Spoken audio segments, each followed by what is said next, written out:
Have you ever set your alarm an entire hour before you need to wake up and decided, this is it? Tomorrow is the morning I'm going to wake up at 6 or 7 or 8 a.m. so I can run that one errand I need to do before I head to class or work.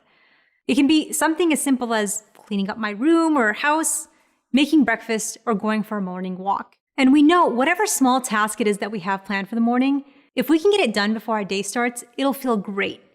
It's just making breakfast rather than running to grab a granola bar or chug a cup of coffee, yet it makes the world of a difference to our day. That's because this type of an action can become a keystone habit. They're the kind of habits that we choose to prioritize and, once completed, basically trigger a sense of accomplishment and energy that gets channeled throughout the rest of our day.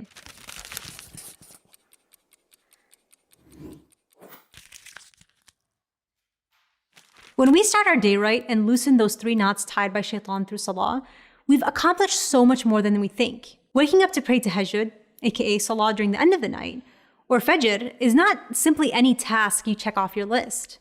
These prayers in particular are keystone habits. Besides the immense rewards we are promised for these prayers in the next life, there are so many benefits we get to enjoy from them in this life. When the Prophet, peace be upon him, was facing some of his earliest and most difficult challenges as a messenger of God, Allah subhanahu wa ta'ala actually comforted him by encouraging him to rise for late night salah in particular. إِنَّ نَاشِئَةَ اللَّيْلِ هِيَ أَشَدُّ وَطْئًا وَأَقْوَمُ قِيلًا.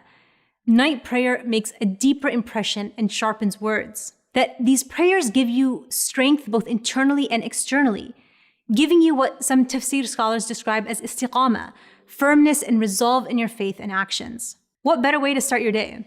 And it doesn't end there. The Prophet ﷺ told us that بُورِكَ لِأُمَّتِي فِي بُكُورِهَا, that my ummah has been endowed with barakah or blessings in the early mornings.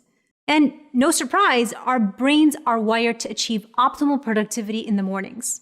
By waking up early, orienting your day through the remembrance of Allah, and getting a head start, you've unlocked one of the most powerful secrets to a productive day.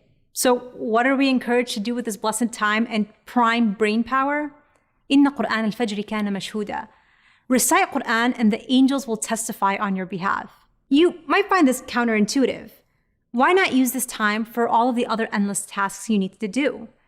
Why can't we just save Qur'an time for later? But what we don't recognize is what reciting, and in particular memorizing Qur'an, can do, especially in the morning, for our focus and brain power. You are literally training your brain to concentrate.